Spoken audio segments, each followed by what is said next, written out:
হযরত ওমর রাদিয়াল্লাহু তাআলা আনহু বর্ণনা করেন, আমরা জনাব রাসূলুল্লাহ সাল্লাল্লাহু আলাইহি ওয়াসাল্লামের সাথে তিহামার পাহাড়গুলির মধ্যে একটি পাহাড়ে বসেছিলাম। এমন সময় হাতে লাঠি নিয়ে এক বৃদ্ধ আমাদের সামনে আগমন করে এবং রাসূলুল্লাহ সাল্লাল্লাহু আলাইহি ওয়াসাল্লামকে সালাম পরিবেশন করে। রাসূল আকরাম সাল্লাল্লাহু আলাইহি ওয়াসাল্লাম তার সালামের জবাব দিয়ে তার ভাষাতেই তাকে প্রশ্ন করলেন, তুমি কে? ওই বৃদ্ধ লোকটি বলল, আমি হামা বিন হাইম বিন লাকিস বিন ইবলিস। নবী করিম সাল্লাল্লাহু আলাইহি ওয়াসাল্লাম বললেন, তোমার আর ইবলিসের মধ্যে তাহলে 2 পুরুষের ব্যবধান। আল্লাহ রসুল প্রশ্ন করলেন, আচ্ছা তুমি পৃথিবীর কত যুগ পার করেছ? সে বলল, আমি প্রায় দুনিয়ার আয়ু শেষ করে ফেলেছি, কেবল সামান্য কিছুই অবশিষ্ট রয়েছে। কারণ কাবিল যখন হাবিলকে হত্যা করেছিল সে সময় আমি ছিলাম কয়েক বছরের বাচ্চা। মানুষের কথা বুঝতে পারতাম এবং ছোট ছোট পাহাড়ে ছোট ছোট চিলার মধ্যে লাফালাফি করতাম, মানুষের রান্না করা খাবার নষ্ট করে দিতাম, আত্মীয়তার সম্পর্ক ছিঁড়ে ফেলার হুকুম দিতাম। সে সময়ে জনাব রাসূলুল্লাহ সাল্লাল্লাহু আলাইহি ওয়াসাল্লাম বললেন, বিচ্ছেদ সৃষ্টিকারী বৃদ্ধ এবং অলসতা সৃষ্টিকারী যুবকের কাজ বড়ই জঘন্য। তখন সেই আগন্তুক বৃদ্ধ আল্লাহ রসুলকে বলল, হে আল্লাহ রসুল, আমাকে এ বিষয়ে মাফ করেন। আমি আল্লাহর কাছে তওবা করেছি, কারণ আমি হযরত নূহ আলাইহিস সালাতু ওয়াস সালামের সাথে তার মসজিদে সেই সব মানুষের সাথে ছিলাম যারা তার কওমের মধ্য থেকে নূহ আলাইহিস সালাতু ওয়াস সালামের প্রতি ঈমান এনেছিল। আমি সকল সময় হযরত নূহ আলাইহিস সালাতু ওয়াস সালামকে আপন সম্প্রদায়কে দ্বীনের দাওয়াত দেবার জন্য তিরস্কার করতাম। শেষ পর্যন্ত নূহ আলাইহিস সালাতু ওয়াস সালাম স্বয়ং কেঁদে ফেলেছেন এবং আমাকেও কাঁদিয়ে ছাড়েন।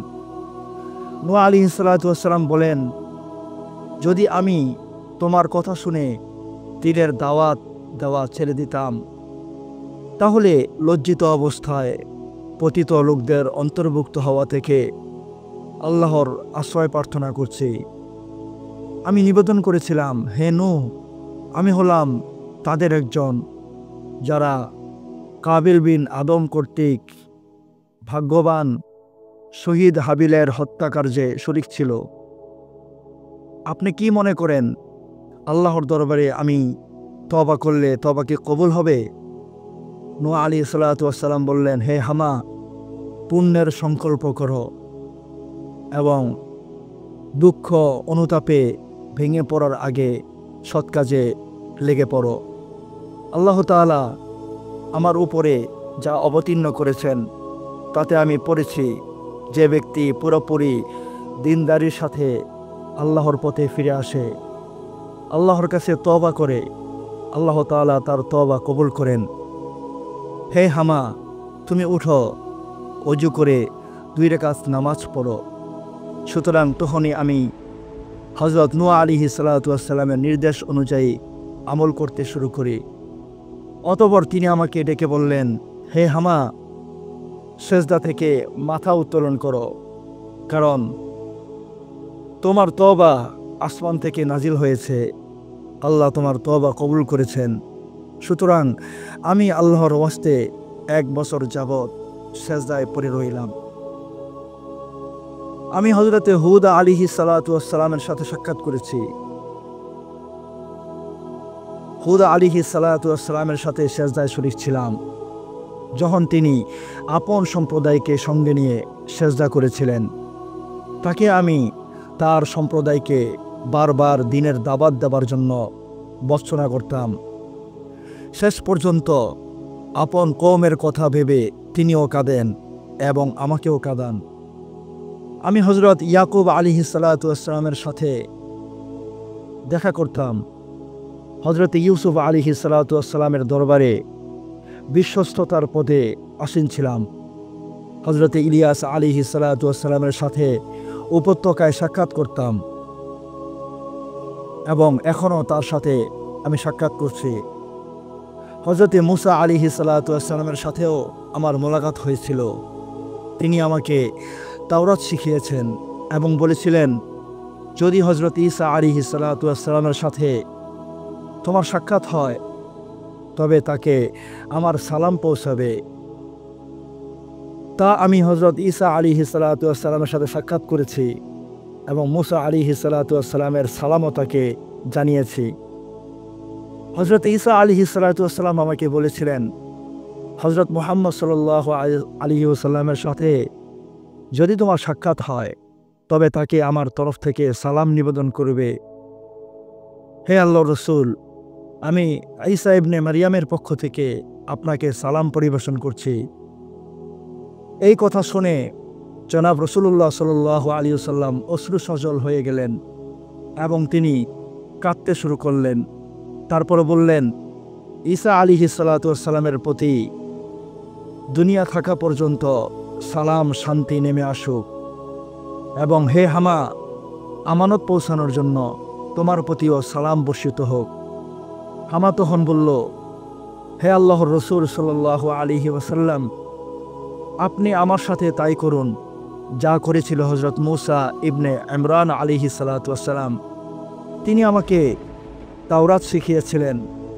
তো রাসূলুল্লাহ সাল্লাল্লাহু আলাইহি ওয়াসাল্লাম তাকে শেখালেন সূরা ওয়াকিয়া, সূরা মুরসালাত, সূরা আম্মা ইয়াতাসাআলুন, সূরা ইযা শামসু কুবিরত এবং সূরা মুতাফফিফিন এবং কুল হুয়াল্লাহু আহাদ এবং অনেক সূরা আল্লাহ রাসূল তাকে শিক্ষা দিলেন। এবং রাসূলুল্লাহ সাল্লাল্লাহু আলাইহি ওয়াসাল্লাম তাকে বললেন, হে হামা, আপন প্রয়োজনের কথা আমাকে বলো আর আমার সাথে সাক্ষাৎ করা ছেড়ে দিও না। হযরতে ওমর রাদিয়াল্লাহু তাআলা আনহু বলেছেন, পরে জনাব রাসূলুল্লাহ সাল্লাল্লাহু আলাইহি ওয়াসাল্লামের ইন্তেকালের হৃদয় বিদারক ঘটনা ঘটল এবং তার খবর আমরা পেলাম না। জানি না সে কি এখনো জীবিত আছে নাকি সে মৃত্যুবরণ করেছে। সম্মানিত বন্ধুগণ, এই হাদিসটি হযরতে জালালউদ্দিন সুয়ুতী রহমতুল্লাহি তাআলা আলাইহি জিন জাতির বিস্ময়কর ইতিহাস নামক কিতাবের মধ্যে উল্লেখ করেছেন এবং তিনি বলেছেন এই হাদিসটি হাসান পর্যায়ের, অর্থাৎ যে হাদিস দ্বারা দলিল যাওয়া জায়েজ রয়েছে এবং যে হাদিসটি অনেক শক্তিশালী।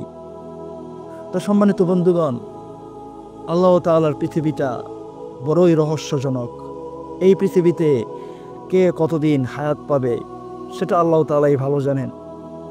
এখানে হামা যে সম্পর্কে শয়তানের নাতি হয়, তার হায়াত বলতে গেলে পৃথিবীর সমান। কত লম্বা হায়াত আল্লাহ তাকে দিয়েছেন। এই হায়াত পাওয়ার পরে সে সমস্ত নবীদের সাথে সাক্ষাৎ করেছে। সে অত্যন্ত ভাগ্যবান একজন মানুষ যে সমস্ত নবীদের সাথে সাক্ষাৎ করেছে, নবীদের থেকে দ্বীনের সমস্ত কথাবার্তা শুনেছে এবং আমল করেছে। শেষ পর্যায়ে জনাবে মুহাম্মদুর রাসূলুল্লাহর সাথে তার সাক্ষাৎ হয়েছে। আল্লাহ রাসূল তাকে বিভিন্ন সূরা শিক্ষা দিয়েছেন।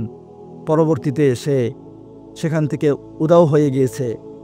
ওমর রাদিয়াল্লাহু তাআলা আনহু বলেছেন, আমি জানি না সে কি এখনও জীবিত আছে নাকি মৃত্যুবরণ করেছে। সম্মানিত বন্ধুগণ, আশা করছি এই ঘটনাটি আপনাদের অনেক ভালো লেগেছে।